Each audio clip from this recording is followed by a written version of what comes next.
ഈ ഒരു സിനിമയിൽ വിനയൻ സാറിൻ്റെ ആ ഒരു ഗൈഡൻസ് ഈ ഒരു ക്യാരക്ടറിലേക്ക് നമുക്ക് ഇൻവോൾവ് ആകാനായിട്ട് എത്രമാത്രം സഹായിച്ചു? ഇല്ല, പുള്ളി വളരെയധികം റിസർച്ച് ചെയ്തിട്ട് എഴുതിയിട്ടുള്ള ഒരു സ്ക്രിപ്റ്റാണത്. മനോഹരമായിട്ടുള്ളൊരു സ്ക്രിപ്റ്റാണത്. ഇത്രയും ചരിത്രത്തെ ഇഷ്ടപ്പെടുന്ന ഒരു ആളാണ് പുള്ളി എന്നുള്ളത് ഞാൻ ഈ സിനിമയിൽ വന്ന ശേഷമാണ് മനസ്സിലാക്കുന്നത്. സാധാരണ പുള്ളി ചെയ്തിട്ടുള്ള എല്ലാം ഒരു കമേഴ്ഷ്യൽ പടങ്ങളും ലവ് സ്റ്റോറിയും അല്ലെങ്കിൽ അങ്ങനെയൊക്കെയുള്ള കുറേ പടങ്ങൾ പുള്ളി ചെയ്തിട്ടുണ്ടെങ്കിൽ പോലും ഇതിന് ഏറ്റവും അധികം പുള്ളി എത്രയോ വർഷം ഇരുന്ന് റിസർച്ച് ചെയ്ത് പല ബുക്സിൽ നിന്നും എടുത്ത സാധനങ്ങളൊക്കെയാണ് അതിനകത്ത് പുള്ളി റെഫർ ചെയ്തിട്ടുള്ളത്. മനോഹരമായിട്ടുള്ള ഒരു സ്ക്രിപ്റ്റാണ്. നമ്മുടെ നാട്ടിലെ ഒരു 100-125 വർഷം മുമ്പ് നോക്കിക്കഴിഞ്ഞാൽ ഉണ്ടായിരുന്ന പ്രശ്നങ്ങളെ ഇത്രയും അതിഗംഭീരമായിട്ടാണ് പുള്ളി അത് ചിത്രീകരിച്ചിട്ടുള്ളത്. വിനയൻ സാറിനെ പറ്റി പറയുമ്പോൾ തന്നെ കൂടെ നമുക്ക് ക്യാമറാമാൻ ഷാജിയെ പറ്റിയും പറഞ്ഞേ പറ്റൂ. ഷാജി മാത്രമല്ല, ഈ സിനിമയിൽ വർക്ക് ചെയ്തിട്ട് ടെക്നീഷ്യന്മാരെല്ലാം തന്നെ ഈ സിനിമയ്ക്ക് വേണ്ടി ഇത്രയധികം എഫേർട്ട് എടുത്തിട്ടുണ്ടെന്ന് പറയുന്നത് അതൊരു ഗംഭീര സിനിമയാണെന്ന് എല്ലാവർക്കും ബോധ്യമുള്ളതുകൊണ്ട് തന്നെയാണ്. ഇപ്പോൾ സുരേഷ് ചേട്ടൻ്റെ കാര്യം എടുത്ത് നോക്കുവാണെങ്കിൽ സീരിയൽ രംഗത്തു നിന്നാണ് സിനിമയിലേക്ക് കടന്നു വന്നത്. അതെ, ശരിക്കും പറഞ്ഞിട്ടുണ്ടെങ്കിൽ സീരിയലിൽ നിന്ന് വന്ന് സിനിമയിൽ തൻ്റേതായൊരു സ്ഥാനം ഉറപ്പിച്ചിട്ടുണ്ട്. ഒത്തിരി ആളുകൾ പറയുന്ന ഒരു മിത്താണോ എന്നറിയില്ല, സീരിയലിൽ നിന്ന് വന്ന ആളുകൾക്ക് സിനിമയിലേക്ക് എൻട്രി അല്പം ബുദ്ധിമുട്ടാണെന്ന്. എന്താ അതിനെപ്പറ്റി പറയാനുള്ളത്? അത് എന്തുകൊണ്ടാണെന്ന് അറിയില്ല. മിക്കവാറും പറയുന്നത് ശരിയാണ്. ഒരുപാട് നല്ല കഴിവുള്ള ആൾക്കാർ ടെലിവിഷൻ രംഗത്ത് ഇപ്പോഴും ഉണ്ട്. പക്ഷേ ചിലപ്പോൾ ഒരുപക്ഷെ നമ്മൾ എന്നും ടി വിയിൽ കണ്ടുകൊണ്ട് ഒരു ഓവർ എക്സ്പോഷർ ഉള്ളതുകൊണ്ടാണോ എന്നറിയില്ല.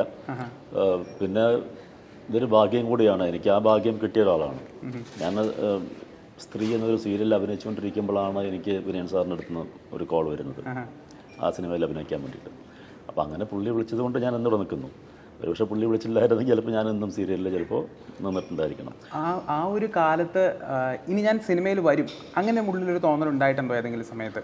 ഇല്ല, ഞാൻ അങ്ങനെയൊന്നും അധികം അതിനെപ്പറ്റി ചിന്തിച്ചിട്ടില്ല. ആക്ച്വലി ഞാൻ അന്നൊക്കെ മദ്രാസിൽ നിന്ന് വന്ന് പോകുന്നൊരു ആളാണ്. അവിടെ വന്ന് സീരിയലിൻ്റെ വർക്ക് കഴിഞ്ഞാൽ നേരെ തിരിച്ച് മദ്രാസിൽ പോകും. അന്ന് തമിഴ് സിനിമയും അല്ലെങ്കിൽ അങ്ങനത്തെ ചില ആഗ്രഹങ്ങളൊക്കെ ഉണ്ടായിരുന്നു. മലയാളത്തിൽ അങ്ങനെ എനിക്കാരും പരിചയമില്ല, ഒന്നുമില്ല. കരുമാടിക്കുട്ടൻ എന്നുള്ള സിനിമ ഒരുപക്ഷെ അഭിനയിച്ചിട്ടില്ലായിരുന്നെങ്കിൽ ഞാനിപ്പോൾ സിനിമയിൽ ഉണ്ടായിട്ടുണ്ടോ എന്ന് എനിക്ക് ചോദിച്ചാൽ ഉത്തരമില്ല. ചിലപ്പോൾ വേറെ ആരെങ്കിലും ചിലപ്പോൾ വിളിച്ചിട്ടുണ്ടെങ്കിൽ. അതർവൈസ് ഞാൻ ചിലപ്പോൾ എപ്പോഴും ടി വിയിൽ ചിലപ്പോൾ നിന്നിട്ടുണ്ടായിരിക്കണം, അല്ലെങ്കിൽ വേറെ എന്തെങ്കിലും പണിക്ക് പോയിട്ടുണ്ടാവണം. ഇപ്പോൾ സീരിയലിൽ അഭിനയമാണോ അതെയോ സിനിമ അഭിനയമാണോ കൂടുതൽ കംഫർട്ടായിട്ട് തോന്നിയിട്ടുള്ളത്? അത് രണ്ടും എനിക്ക് തോന്നുന്ന ചെറിയ ചെറിയ വ്യത്യാസങ്ങൾ ഓരോന്നിനും ഉണ്ടെന്ന് എനിക്ക് തോന്നുന്നു. വ്യത്യാസമല്ല, നമ്മൾ ചെയ്യുന്ന ജോലികളൊക്കെ ഒന്ന് തന്നെയാണ്. ഈ പറയുന്ന പോലെ സിനിമയാണ് നമ്മൾ കൂടുതൽ ആളുകളിലേക്ക് എത്തുന്നതും, അല്ലെങ്കിൽ സിനിമയാണ് എല്ലാവരുടെയും മനസ്സിൽ അവസാനം സിനിമ എത്തുക എന്നുള്ളതാണ് എല്ലാവരുടെയും മനസ്സിലുണ്ടാവുക. ടെലിവിഷൻ ശരിക്കും പറയുകയാണെങ്കിൽ ഒരു ജോലി പോലെ, ഒരു സർക്കാർ ജോലി പോലെ രാവിലെ പോവുക വൈകുന്നേരം വരെ അഭിനയിച്ചുകൊണ്ടിരിക്കുക എന്നുള്ള സംഭവം കാര്യങ്ങളൊക്കെയാണ് സിനിമ. അന്ന് തന്നെ ഡബ് ചെയ്യുകയും വേണം, ഒത്തിരി സ്ട്രെയിൻ എടുക്കേണ്ട ഇതാണ്. ഇപ്പം ഞാനൊക്കെ അഭിനയിച്ച സമയങ്ങളിലൊക്കെ 1 മിനിറ്റ് ഇത്ര ഡ്യൂറേഷൻ, ഒരു ദിവസം ഇത്ര ഡ്യൂറേഷൻ എടുത്തു കഴിഞ്ഞാൽ കെ രാജീവൊക്കെ പാക്കപ്പ് ചെയ്യും.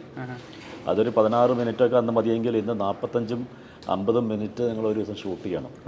അപ്പോൾ വന്നു കഴിഞ്ഞാൽ ഒരു ആർട്ടിസ്റ്റിന് സീൻ വായിച്ചു നോക്കാനോ അല്ലെങ്കിൽ ഒരു ഡയറക്ടർക്ക് പറഞ്ഞു കൊടുക്കാനോ ഇതൊന്നുമില്ല. വന്ന് ഒട്ടും സമയം കളയാതെ എടുത്തെടുത്തെടുത്ത് ഇങ്ങനെ അങ്ങ് പോകണം. അതാണ് ഇപ്പോഴത്തെ ഒരു സംഭവം നടക്കുന്നത്. ഞാനൊന്നും ചെയ്യുമ്പോൾ അങ്ങനെയല്ലായിരുന്നു, ഭയങ്കര റിലാക്സ്ഡ് ആയിരുന്നു. പിന്നെ അന്നും ഈ ഇപ്പോഴും പറയാറുണ്ട്, അതുകൊണ്ട് തന്നെ സീരിയൽ ആർട്ടിസ്റ്റുകാർക്കും പിന്നെ ഡയലോഗൊക്കെ പ്രോംപ്റ്റ് ചെയ്ത് കൊടുക്കണം. അവർക്ക് കാണാപ്പാടം പഠിക്കാനുള്ള സമയവും കാര്യങ്ങളൊന്നുമില്ല. ഞാൻ സീരിയലിൽ അഭിനയിക്കുന്ന സമയത്താണെങ്കിലും ഡയലോഗ് പഠിച്ച് തന്നെയായിരുന്നു ഞാൻ പറഞ്ഞിരുന്നത്. സിനിമയിൽ പ്രോംപ്റ്റിംഗ് ഇല്ല. ഇപ്പോൾ സിനിമയിലെ ഡയലോഗ് നമ്മൾ പഠിച്ച് തന്നെ പറയണം. അതുകൊണ്ട് പെട്ടെന്ന് അവിടുന്ന് ഒരാൾക്ക് ഇവിടെ വന്നു കഴിഞ്ഞാൽ ഒരു വിറയലുണ്ടാവും. ഇത് പഠിച്ച് എടുക്കാനുള്ള ഒരു സമയം കിട്ടാൻ ബുദ്ധിമുട്ടായിരിക്കും. സോ എനിക്ക് സീരിയലിൽ ആ ഒരു എക്സ്പീരിയൻസ് ഉള്ളതുകൊണ്ട് സിനിമയിൽ വന്ന ശേഷം എനിക്ക് ആ ഒരു ബുദ്ധിമുട്ടുണ്ടായിട്ടില്ല. ഡയലോഗ് പഠിച്ച് തന്നെ പറയാറുള്ളൂ, അല്ലാതെ പ്രോംപ്റ്റിങ്ങിലും പരിപാടിയിൽ നിൽക്കാറില്ല. ഇപ്പോൾ സുരേഷ് ചേട്ടൻ ചെയ്ത ക്യാരക്ടേഴ്സ് എടുത്ത് നോക്കുവാണെങ്കിൽ ഹണിബി 2-ലെ എൻ്റെ മനസ്സിൽ ഇപ്പോഴും തങ്ങി നിൽക്കുന്ന ഒരു ക്യാരക്ടറാണത്. സുരേഷ് ചേട്ടൻ്റെ ഫേസ് എൻ്റെ ഉള്ളിലേക്ക് വരുമ്പോൾ ആ ഒരു ക്യാരക്ടറാണ് പെട്ടെന്ന് വരുന്നത്. ഞാൻ നേരെ തിരിച്ചു ചോദിക്കുവാണെങ്കിൽ സുരേഷ് ചേട്ടൻ ചെയ്തതിൽ അത്രമാത്രം സുരേഷ് ചേട്ടന് കൊള്ളാം, എനിക്കിത് ഇഷ്ടപ്പെട്ടു എന്ന് തോന്നിയ ക്യാരക്ടർ ഏതാണ്? പല ക്യാരക്ടറും ഉണ്ടാവും, പക്ഷെ ഒരു ക്യാരക്ടറിനോട് ചെറിയൊരു ഇഷ്ടമുണ്ടാവും. നമ്മൾ ശരിക്കും പറയുകയാണെങ്കിൽ ഇപ്പോഴും പഴയ സിനിമകൾ കാണുമ്പോൾ അല്ലെങ്കിൽ നമുക്ക് ഇഷ്ടപ്പെട്ട സിനിമ കാണുമ്പോഴൊക്കെ ഇനിയും നന്നാക്കാം, ഇനിയും ബെറ്റർ ആവണം, അല്ല ആ ഒരു ചിന്ത തന്നെ നമുക്കുണ്ടാവുള്ളൂ. ഞാനെപ്പോഴും കഴിഞ്ഞു പോയതിനെ പറ്റി ചിന്തിക്കാറില്ല, ഇനി വരാനുള്ളതിനെ പറ്റി ചിന്തിക്കാറുള്ളൂ. എനിക്ക് ഇതേ അടുത്ത മാസം 19-ാം നൂറ്റാണ്ട് ഉൾപ്പെടെ വരാൽ എന്നൊരു മൂവി, അനൂപ് മേനോൻ, കണ്ണൻ താമരക്കുളം, ഇതുപോലെ കുറേ ആർട്ടിസ്റ്റ് അഭിനയിച്ചിട്ടുള്ള സിനിമയാണത്. അത് ഞാൻ ഇതുവരെ ചെയ്യാത്തൊരു ക്യാരക്ടറാണ്.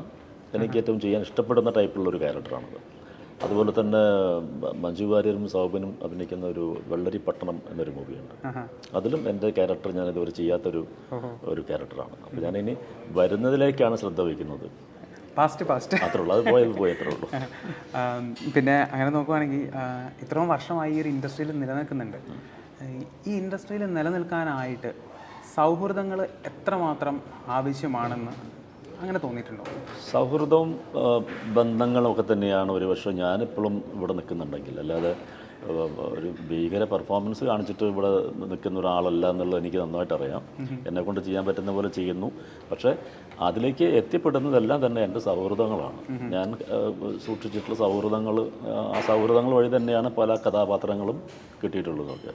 ഇപ്പോൾ സച്ചി എന്നൊക്കെ പറയുന്ന നമ്മളെ വിട്ടുപോയ സച്ചിയുടെയൊക്കെ ഒരു ബന്ധം കൊണ്ടാണ് കുറച്ചൊക്കെ ഹ്യൂമർ ക്യാരക്ടറിലേക്ക് ഞാൻ മാറി വരാനുള്ളൊരു കാരണം.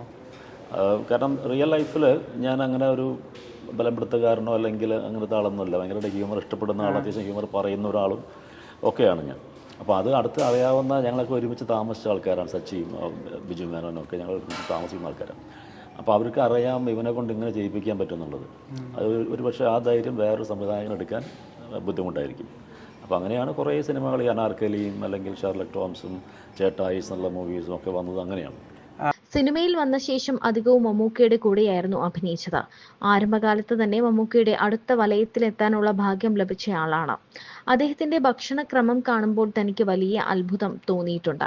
ഇത്രയും പൈസയും ജോലിക്കാരുമുണ്ട്, എന്നാൽ പോലും അദ്ദേഹം കഴിക്കുന്നത് കുറച്ച് ഇല പുഴുങ്ങിയതും കപ്പലണ്ടി പുഴുങ്ങിയതും ഒക്കെയാണ്.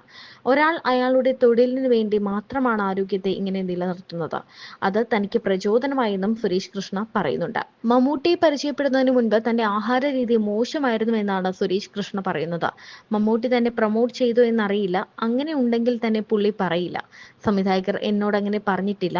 ആ സമയത്തും ഇപ്പോഴും മമ്മൂട്ടിക്ക് കംഫർട്ടബിൾ ആയവരെ ആയിരിക്കും സിനിമകളിൽ കാസ്റ്റ് ചെയ്യുന്നത്. അങ്ങനെ ചോദിക്കുമ്പോൾ അവൻ കുഴപ്പമില്ല ഇട്ടേക്കെന്ന് പറഞ്ഞിരിക്കാം എന്നും സുരേഷ് കൃഷ്ണ പറയുന്നുണ്ട്. അതേസമയം മോഹൻലാലിനും മമ്മൂട്ടിക്കും സിനിമയോട് വലിയ ആത്മാർത്ഥതയാണുള്ളതെന്നും സുരേഷ് കൃഷ്ണ പറയുന്നു. കാരണം 102 103 ഡിഗ്രി പനിയുള്ളപ്പോഴും മോഹൻലാൽ അഭിനയിച്ചിട്ടുണ്ട്, അതും ഫൈറ്റ് രംഗങ്ങളിൽ. അതുപോലെ തന്നെ മമ്മൂക്കയുമായി സെറ്റിൽ സമയം ചിലവഴിക്കാനും ഇഷ്ടമാണ്. ഇവരാക്കിയത് സിനിമയാണ്. അതുകൊണ്ട് തന്നെ ആ നന്ദി ഇവർ എന്നും സിനിമയോട് കാണിക്കുന്നുണ്ടെന്നും താരം പറയുന്നു.